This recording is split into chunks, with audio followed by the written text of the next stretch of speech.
Hello दोस्तों, निधि coaching centre में आज आपका स्वागत है। और आज जो है 12th क्लास फिजिक्स में एक इंपॉर्टेंट टॉपिक है विस्थापन धारा।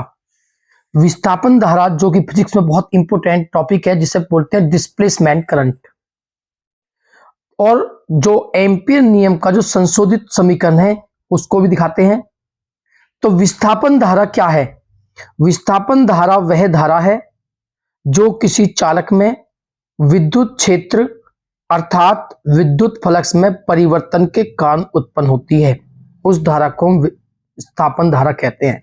यानी कि जब आप किसी चालक में आप जो है विद्युत क्षेत्र या फ्लक्स में परिवर्तन करोगे तो उसमें एक धारा उत्पन्न होती है जिसे हम बोलते हैं विस्थापन धारा। और एम्पियर का जो संशोधित परिपथीय नियम है इसका, वो है क्लोज सरफेस का जो इंटीग्रल है B D D L equal to mu naught I C plus I D,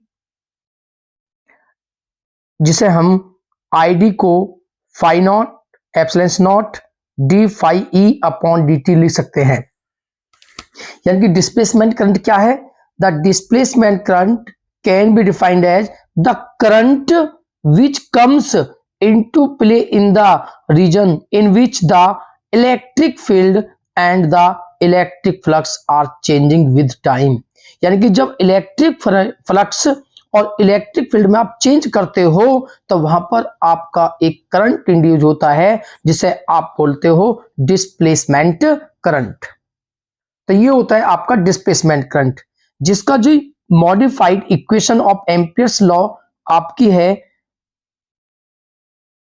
line integral B D dot D L equal to mu naught I C plus I D, और I D को आप सकते हो epsilon naught D phi E upon D T.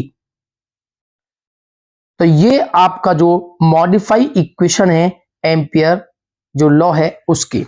तो ये आपका विस्थापन धारा और डिस्प्लेसमेंट करंट बहुत इंपॉर्टेंट टॉपिक है। इन्हें तैयार करें, वीडियो को लाइक करें और चैनल को सब्सक्राइब करें।